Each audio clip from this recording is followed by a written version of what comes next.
I am the bear, the Silvertip, and the son of Silvertip. When my voice was yet as a girl's, I slew the lynx, the moose, and the caribou. When it whistled like the wolverines from under the cache, I crossed the mountain of the south and slew 3 of the white rivers. When it became as the roar of the Chinook, I met the bald-faced grizzly, but gave no trail. At this, he paused, his hand significantly sweeping across his hideous scars. I am not as the fox. My tongue is frozen like the river. I cannot make great talk. My words are few. The fox says great deeds are afoot this night. Good! Talk flows from his tongue like the freshlets of the spring, but he is chary of deeds.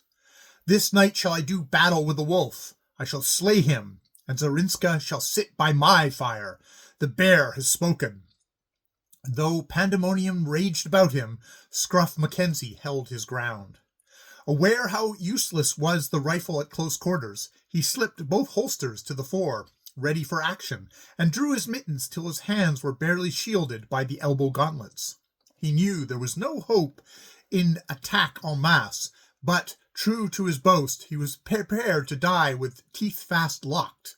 But the bear restrained his comrades, beating back the more impetuous with his terrible fists. As the tumult began to die away, Mackenzie shot a glance in the direction of Zarinska. It was a superb picture. She was leaning forward on her snowshoes, lips apart and nostrils quivering, like a tigress about to spring. Her great black eyes were fixed upon her tribesmen in fear and defiance.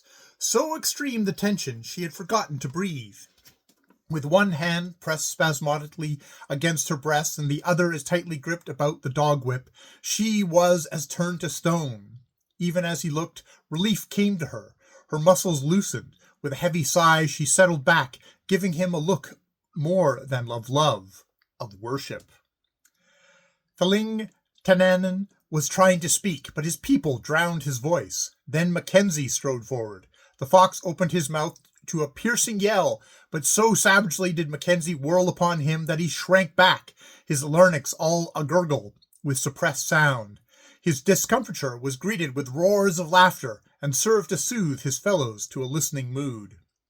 Brothers, the white man, whom you have chosen to call the wolf, came among you with fair words. He was not like the Inuit. He spoke no lies. He came as a friend, as one who would be a brother. But your men have had their say, and the time for soft words is past. First, I will tell you that the shaman has an evil tongue and is a false prophet, that the message he spake are not those of the firebringer. His ears are locked to the voice of the raven, and out of his own head he weaves cunning fancies, and he has made fools of you. He has no power. When the dogs were killed and eaten, and your stomachs were heavy with untanned hide and strips of moccasins, when the old men died, and the old women died, and the babes at the dry dugs of the mothers died, when the land was dark, and ye perished as do the salmon in the fall, aye, when the famine was upon you, did the shaman bring reward to your hunters? Did the shaman put meat in your bellies? Again I say, the shaman is without power.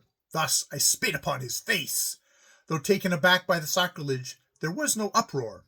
Some of the women were even frightened, but among the men there was an uplifting, as though in preparation or anticipation of the miracle. All eyes were turned upon the 2 central figures. The priest realized the crucial moment, felt his power tottering, opened his mouth in denunciation, but fled backwards before the truculent advance, upraised fists and flashing eyes of Mackenzie. He sneered and resumed. Was I stricken dead? Did the lightning burn me? Did the stars fall from the sky and crush me? Pish! I have done with the dog. Now will I tell you of my people, who are the mightiest of all the peoples, who rule in all the lands. At first, we hunt as I hunt, alone. After that, we hunt in packs. And last, like Caribou Run, we sweep across the land. Those whom we take into our lodges live. Those who will not come, die. Zarinska is a comely maiden, full and strong, fit to become the mother of wolves. Though I die, shall such she become, for my brothers are many, and they will follow the scent of my dogs.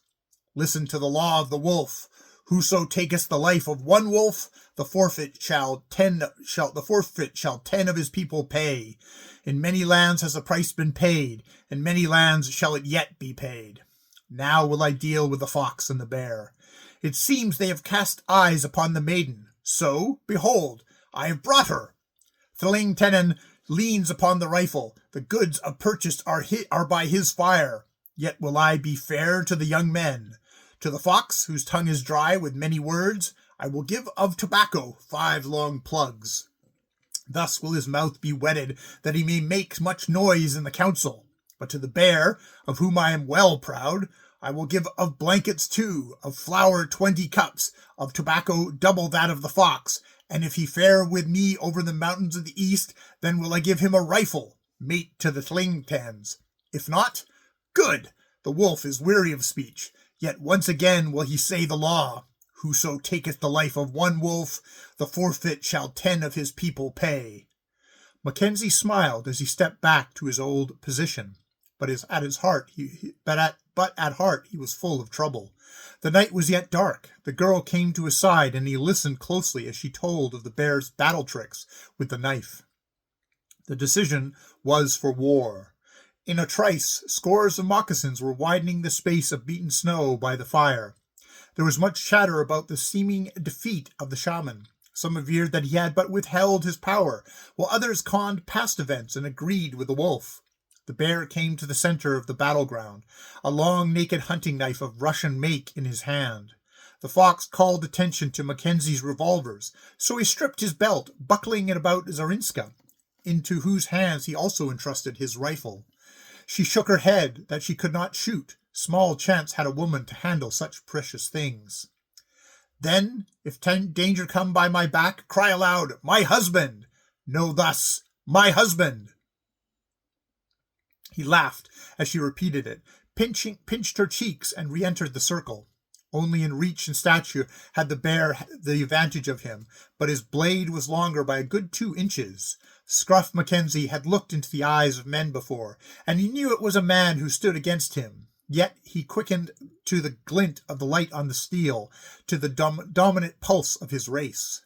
Time and again he was forced to the edge of the fire or the deep snow, and time and again, with the foot tactics of the pugilist, he worked back to the center. Not a voice was lifted in encouragement, while his antagonist was heartened with applause, suggestions, and warnings, but his teeth only shut the tighter as the knives clashed together, and he thrust or eluded with a coolness born of conscious strength. At first he felt compassion for his enemy, but this fled before the primal instinct of life, which in turn gave way to the lust of slaughter. The 10,000 years of culture fell from him, and he was a cave dweller, doing battle for his female. Twice he pricked the bear, getting away unscathed, but the third time caught, and to save himself, free hands closed on fighting hands, and they came together. Then did he realize the tremendous strength of his opponent. His muscles were knotted in painful lumps, and cords and tendons threatened to snap with the strain. Yet nearer and nearer came the Russian steel. He tried to break away, but only weakened himself. The fur-clad circle closed in, certain of and anxious to see the final stroke. But, with wrestler's trick, swinging partly to the side, he struck at his adversary with his head. Involuntarily, the bear leaned back, disturbing his center of gravity. Simultaneous with this, Mackenzie tripped properly and threw his whole weight forward, hurling him clear through the circle into the deep snow. The bear floundered out and came back full tilt. "Oh, my husband!" Zarinska's voice rang out, vibrant with danger. To the twang of a bowstring, Mackenzie swept low to the ground, and a bone-barbed arrow passed over him, into the breast of the bear, whose momentum carried him over his crouching foe. The next instant, Mackenzie was up and about. The bear lay motionless, but across the fire was the shaman, drawing a second arrow. Mackenzie's knife leapt short in the air. He caught the heavy blade by the point. There was a flash of light as it spanned the fire. Then the shaman, the hilt alone appeared without his throat, swayed and pitched forward into the glowing embers. Click, click. The fox had possessed himself of Thinglet's rifle, and was vainly trying to throw a shell into place, but he dropped it at the sound of Mackenzie's laughter. "So the fox has not learned the way of the plaything. He is yet a woman. Come, bring it, that I may show thee." The fox hesitated. Come, I say. He slouched forward like a beaten cur. Thus and thus, so the thing is done. A shell flew into place, and the trigger was at cock as Mackenzie brought it to shoulder. The fox has said great deeds were afoot this night, and he spoke true. There have been great deeds, yet least among them were those of the fox. Is he still intent to take Zorinska to his lodge? Is he minded to tread the trail already broken by the shaman and the bear? No. Good! Mackenzie turned contemptuously and drew his knife from the priest's throat. Are any of the young man so minded? If so, the wolf will take them 2 and 3 till none are left. No? Good! Fling Tannen, now I give you thee this rifle a second time. If, in the days to come, thou shouldst journey to the country of the Yukon, know thou that there shall always be a place and much food by the fire of the wolf. The night is now passing into day. I go, but I may come again. And, for the last time, remember the law of the wolf. He was supernatural in their sight as he rejoined Zorinska. She took her place at the head of the team, and the dogs swung into motion. A few moments later, they were swallowed up by the ghostly forest. Till now, Mackenzie had waited. He slipped into his snowshoes to follow. Has the wolf forgotten the 5 long plugs? Mackenzie turned upon the fox angrily. Then the humor of it struck him. I will give thee 1 short plug, as the wolf sees fit, meekly responded the fox, stretching out his hand. End of The Son of the Wolf.